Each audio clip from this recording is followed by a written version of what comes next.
నమస్తే BC news కి స్వాగతం. నా పేరు నీలిమ. ముందుగా ముఖ్యాంశాలు. నెల్లూరు డిఎస్ఆర్ ప్రభుత్వ పాఠశాల పనులను పరిశీలించిన నారాయణ. పనులు శరవేగంగా చేస్తున్న డిఎస్ఆర్ కంపెనీ సిబ్బందిని అభినందించిన మంత్రి.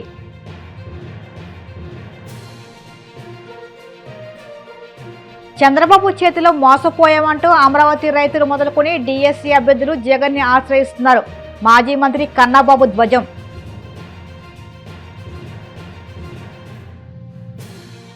తిరుమల శ్రీవారిని దర్శించుకున్న హీరో రవితేజ కుమారుడు మహదన్, కుమార్తె మోక్షద ఆలయ మర్యాదలతో స్వాగతం పలికిన అధికారులు.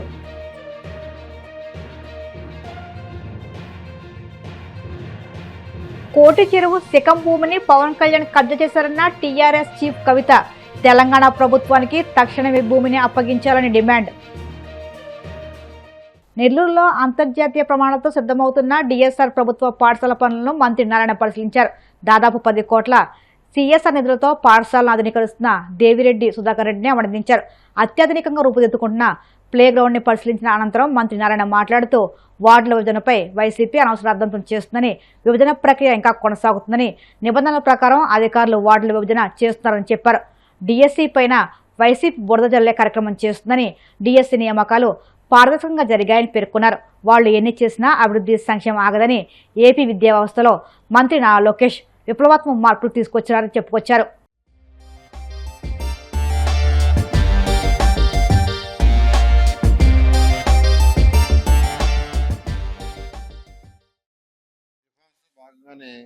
నెల్లూరులో తీసుకుంటే ఏదైతే విఆర్ఐ స్కూల్ గత ప్రభుత్వం మూసేసిందో, గత ప్రభుత్వం మూసేసింది, అది నెల్లూరు కార్పొరేషన్ లో నడిఒడ్డులో ఉంది. అదే స్కూల్లో నేను చదివింది అక్కడే. దాన్ని గత ప్రభుత్వం మూసేసింది కంప్లీట్ గా. అయితే ఎలక్షన్స్ ముందు మాట ఇచ్చా, ప్రభుత్వం రాగానే దీన్ని రీఓపెన్ చేస్తాను. నేను ఇచ్చిన మాట రీఓపెన్ చేస్తాను. కానీ ప్రభుత్వం వచ్చిన తర్వాత ఆ స్కూల్ని మా పిల్లల సపోర్ట్ తో, ఎన్సీసీ కంపెనీ సపోర్ట్ తో దాన్ని ఒక ఇంటర్నేషనల్ స్టాండర్డ్ లో స్కూల్ గా తయారు చేసాం. 1100 మంది విద్యార్థులు యాక్చువల్ గా ఈరోజు చదువుతున్నారు. వాళ్ళ ఆనందానికి అద్దులు లేవు, అంత బాగా తీర్చిదిద్దాం. అయిన తర్వాత అనేక మంది యాక్చువల్ గా ఈ రాష్ట్రంలో ఉన్న అనేక మంది వ్యాపారస్తులు కావచ్చు, లేదా అనేక మంది దాతలు కావచ్చు, వాళ్ళందరూ నాకు తెలిసిన వాళ్ళందరినీ యాక్చువల్ గా అక్కడ రకమాన్ని చూడమని రిక్వెస్ట్ చేశా. అందులో డిఎస్ఆర్ కంపెనీ సుధాకర్ రెడ్డి గారు యాక్చువల్ గా రావటం, అక్కడ దాన్ని చూడటం, చూసిన వెంటనే నేను కూడా ఒక స్కూల్ చేసి పెడతాను ముందుకు వచ్చినందుకు ప్రత్యేకంగా ఫస్ట్ ధన్యవాదాలు తెలియజేస్తున్నా. ఆ తర్వాత ఎక్కడ స్కూల్ చేస్తారు? 15 స్కూల్స్ మొత్తం ఉన్నాయి నెల్లూరులో. అంటే మేము చిన్నప్పుడు మూలాపేటలో ఉన్నాం సార్, ఆ మూలాపేటలో ఉన్న స్కూల్ మేము చేస్తామన్నారు. వెంటనే దీన్ని వారికి అప్పగించడం జరిగింది. అతి తక్కువ కాలంలో ఈ స్కూల్ యొక్క రూపురేఖలు మార్చేశారు. ఇక్కడ ఉన్న బిల్డింగ్స్ అన్ని పడిపోయే స్టేజ్ లో ఉన్నాయి. R&B వాళ్ళ దగ్గర దాని మీద స్టడీ చేయించాం. అవన్నీ డెమాలిష్ చేయాలన్నారు. అవన్నీ డెమాలిష్ చేసి ఒక బ్యూటిఫుల్ బిల్డింగ్, అసలు బయట నుంచి చూస్తుంటే ఇదేదో కోటలాగా ఉంది, స్కూల్ లాగా లేదు, కోటలాగా బ్రహ్మాండం కట్టారు. ఈ స్కూల్లో అన్ని ఫెసిలిటీస్, పిల్లలకు కావాల్సిన ఆల్ ల్యాబ్స్, ఫిజిక్స్ కావచ్చు, కెమిస్ట్రీ కావచ్చు, బయాలజీ కావచ్చు, సోషల్ కావచ్చు, మ్యాథ్స్ కావచ్చు, ఇంగ్లీష్ ల్యాబ్ కావచ్చు, కంప్యూటర్ ల్యాబ్, రోబోటిక్ ల్యాబ్, ఈ విధంగా ప్రతి ల్యాబ్ ని ఎస్టాబ్లిష్ చేసేటట్టుగా స్కూల్ని డిజైన్ చేశారు. అదేవిధంగా పిల్లలు ఆడుకోవడానికి చక్కగా అన్ని గేమ్స్ అన్ని ఉండేటట్టుగా చాలా చక్కగా విఆర్ఐ స్కూల్ పోటీగా చేశారు. నేను ఆ రోజు చెప్పాను విఆర్ఐ స్కూల్ కంటే బెటర్ గా చేయాలని. నిజంగా ఎలివేషన్ బయట నుంచి చూస్తే దానికంటే బ్రహ్మాండంగా వచ్చింది. చెప్పినది ఒక కోటలాగా వచ్చిందని. నిజంగా I'm very happy. Short period లో దీన్ని చేసేందుకు గవర్నమెంట్ విద్యాశాఖ మంత్రి కూడా చెప్పడం జరిగింది. హైదరాబాద్ లో ఒక స్కూల్ ఉంది, అది ఇంటర్నేషనల్ స్కూల్. నేను చూసిన తర్వాత ఇది కూడా దానికి పోటీగా కట్టారు, బాగుంది క్వాలిటీ కానీ అన్ని. అప్పుడే సారు ఇక్కడ నెల్లూరులో మేము మున్సిపల్ హై స్కూల్స్ అన్ని తీసుకొని మీలాంటి ఎవరన్నా ఉంటే వాళ్ళకి అందరికీ ఆఫర్ ఇస్తాను చేసేదానికి అని చెప్పి ప్రపోజల్ పెడితే నేను వెంటనే ఒప్పుకున్నాను.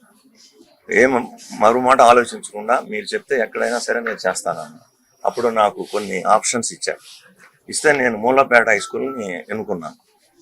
నేను నెల్లూరులో ఉన్నప్పుడు బిజినెస్ మీద బయట వెళ్ళిపోయిన తర్వాత ముందు ఇక్కడ నెల్లూరులో మేము ఉన్నప్పుడు ఈ మూలపేట స్కూల్ని నేను ప్రతిరోజు చూస్తుండేవాడిని. ఈ రాజా వీధిలో వేణుగోపాల స్వామి టెంపుల్ పోయేటప్పుడు చూస్తున్నాను. నాకు బాగా గుర్తుంది స్కూల్ పరిస్థితి ఎట్లుండేది. అప్పుడు నేను ఈ మూలాపేట స్కూల్ చేస్తాను సార్, నాకు దీని మీద అభిమానం ఉందని చెప్పాను. వెంటనే ఒప్పుకున్నారు. కానీ నువ్వు చేస్తే ఇదే నెక్స్ట్ అకాడమిక్ ఇయర్కే ఇవ్వాలి, ఈ 8 నెలల్లోనే కంప్లీట్ చేసి ఇవ్వాలి అని అడిగారు. నేను మొత్తం 4 ఫ్లోర్లు అడిగారు. అంత కష్టం సార్. ఒక పార్ట్ ఇప్పుడు స్టూడెంట్స్ ఎంతమంది రాగలరు ఈ సంవత్సరం ఎస్టిమేట్ వేసి అంతవరకు నేను ఈ సంవత్సరంలో చేసి ఇవ్వగలని చెప్పి మాట ఇచ్చినాను. ఆ మాట ప్రకారంగా చాలా వేగవంతంగా మా పనులు ఇక్కడ ఉండే కూడా కొన్ని ఆపి అక్కడ నుంచి లేబర్స్ ని వర్కర్స్ ని ఈ మధ్య ఎలక్షన్లకి బెంగాల్ వాళ్ళందరూ 2 నెలలు పనిచేయలేదు. అయినా కూడా మేము బెంగళూరు నుంచి నుంచి అందరినీ మొబిలైజ్ చేసి చాలా త్వరితగతిన కంప్లీట్. రాష్ట్రంలో కూటమి ప్రభుత్వం ఏర్పడి 2 ఏళ్లు గడుస్తున్నా ప్రజలకు ఇచ్చిన ఏ ఒక్క హామీని నెరవేర్చకుండా కేవలం అబద్దాలు, అరాచకాలు, అవినీతి, బంధుప్రీతితో కాలం వెళ్లదీస్తుందని మాజీ మంత్రి కురసాల కన్నబాబు ధ్వజమెత్తారు. చంద్రబాబు చేతిలో మోసపోయామంటూ అమరావతి రైతులు మొదలుకొని డీఎస్సీ అభ్యర్థులు జగన్ ని ఆశ్రయిస్తున్నారని ఆయన వెల్లడించారు. దీంతో తట్టుకోలేకపోతున్న అధికార టీడీపీ జగన్పై విరుచుకుపడుతూ దుష్ప్రచారం చేస్తుందని ఆక్షేపించారు. పోలవరం ఎడవకాలువ పనులు అంచనాను అమాంతం 444 కోట్లు పెంచి తమ వారికి దోచిపెట్టేందుకు చంద్రబాబు ప్రభుత్వం బరి తెగించిందని కన్నబాబు ఫైర్ అయ్యారు. ప్రజలకి మీరు మంచి చేసే విధంగా వారి విజ్ఞాపనలు తీసుకుని పరిష్కరిస్తే ఎందుకు జగన్మోహన్ రెడ్డి గారి దగ్గరికి ఇంతమంది వచ్చి తమ బాధలు చెప్పుకుంటున్నారు? అంటే మిమ్మల్ని ఎదుర్కొనే శక్తి, మిమ్మల్ని ఎదుర్కోగలిగిన, మిమ్మల్ని నిలదీయగలిగిన కెపాసిటీ ఒక్క జగన్మోహన్ రెడ్డి గారికి మాత్రమే ఉందని ఈ రాష్ట్రంలో ప్రజలకి అర్థమైంది. ఎందుకంటే మిమ్మల్ని ఇంకెవరూ నిలదీయలేరు. బీజేపీ, జనసేన మీ కూటమిలో భాగస్వాములు, కాంగ్రెస్ మీకు రహస్య మిత్రులు, ఇక కమ్యూనిస్టులు అయితే వాళ్ళకి చెప్పక్కర్లే. ఎందుకంటే వాళ్ళకున్న శక్తి మేరకి అప్పుడప్పుడు పోరాటాలు చేస్తున్నారు, అప్పుడప్పుడు మాట్లాడుతున్నారు, కానీ పెద్ద ఎత్తున ఉధృతంగా చేసే పరిస్థితి లేదు. ఇంక ఎవరయ్యా మిమ్మల్ని నిలదీస్తారంటే ఒక్క జగన్మోహన్ రెడ్డి గారు మాత్రమే. మేము సూటిగా అడుగుతున్నాం. మీరేదో ఈ మధ్యన మీడియాలో చూసా, 3 ప్రాంతాల్లో 3 సభలు పెడతాం, సంక్షేమానికి ఒకటి, అభివృద్ధికి ఒకటి అని చెప్తున్నారు.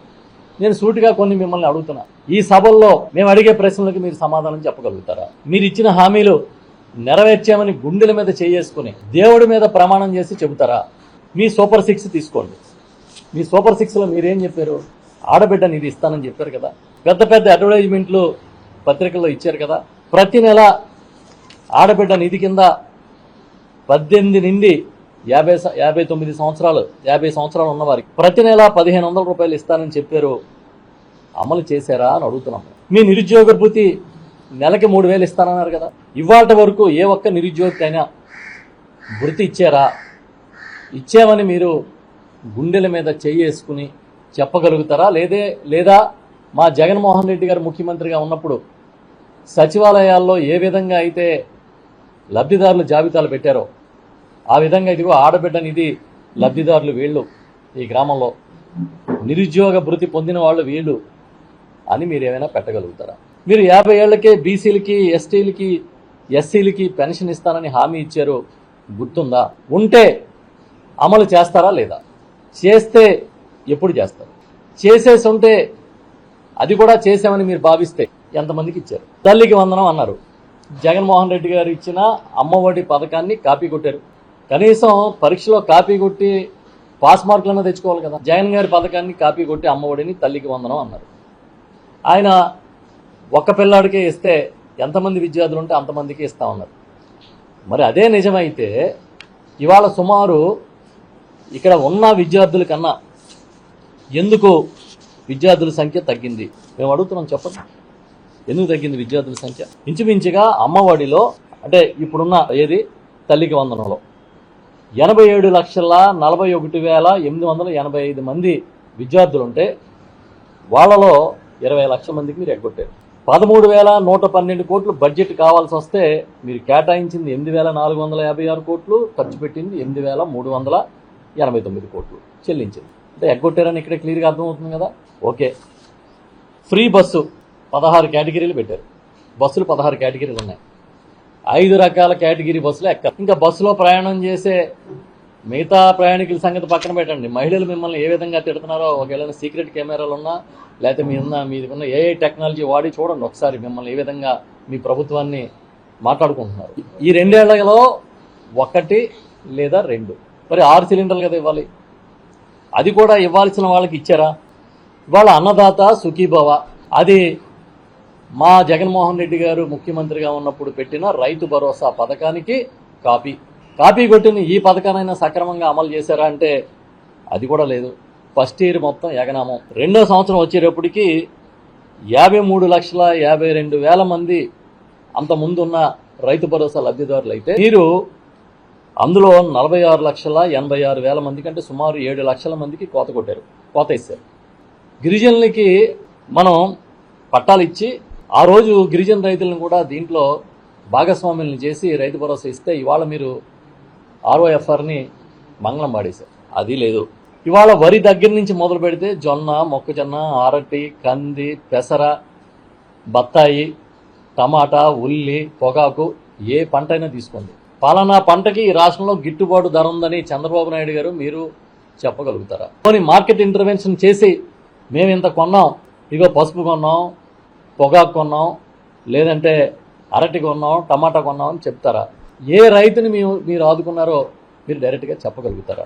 ఇంకా మళ్ళీ చిత్రం ఏంటంటే నిన్ననే ఈయన ఒక మీటింగ్ అటెండ్ అయ్యారు. ఏదో ఆక్వా 2025 డిఎస్సి ద్వారా చేపట్టిన ఉపాధ్యాయ నియామకాలు పూర్తిగా పారదర్శకంగా జరిగాయని, వాటిపై ఇప్పుడు వైసీపీ నాయకులు చేస్తున్న ఆరోపణలు రాజకీయ ప్రయోజనాల కోసమేనని మంత్రి మండిపల్లి రామప్రసాద్ రెడ్డి విమర్శించారు. కూటమి ప్రభుత్వం అధికారంలోకి వచ్చిన తర్వాత కేవలం 148 రోజుల్లోనే 16,347 ఉపాధ్యాయ పోస్టులను భర్తీ చేస్తూ డిఎస్సి నిర్వహించిందని ఆయన గుర్తు చేశారు. దాదాపు 9 నెలల తర్వాత అక్రమాలు జరిగాయని ఆరోపించడం ఆశ్చర్యకరమని వ్యాఖ్యానించారు. స్పోర్ట్స్ కోటా కింద జరిగిన నియామకాలపై వస్తున్న విమర్శలను ఖండిస్తూ బ్రిడ్జ్ అనేది అంతర్జాతీయంగా గుర్తింపు పొందిన క్రీడ అని ఆయన వివరించారు. కేంద్ర ప్రభుత్వ మార్గదర్శకాల ప్రకారం గుర్తింపు పొందిన క్రీడల జాబితాలో ఇది ఉందని, నిబంధనల ప్రకారమే క్రీడా కోటా కింద నియామకాలు జరిగాయని మంత్రి స్పష్టం చేశారు. గత 15 రోజుల నుంచి స్పోర్ట్స్ కోటాలో డిఎస్సి ఎంపిక జరిగిన దాని విషయంలో నానా రాజాంతం జరుగుతూ వస్తుంది. దీనికి సంబంధించి స్పోర్ట్స్కు ప్రిన్సిపల్ సెక్రటరీ అలాగే కమిషనరు క్లియర్గా దీని మీద చెప్పడం జరిగింది. ఇప్పుడు మేము ఫిల్ చేసిన ఉద్యోగాలలో ఏ దానికి ఎన్నెన్ని పోస్టులు అలాట్ చేయనాయో బాగా మీకు లిఖితపూర్వకంగా రాష్ట్ర రాజధాని అమరావతిలోనే ప్రెస్ రిలీజ్ చేయడం జరిగింది.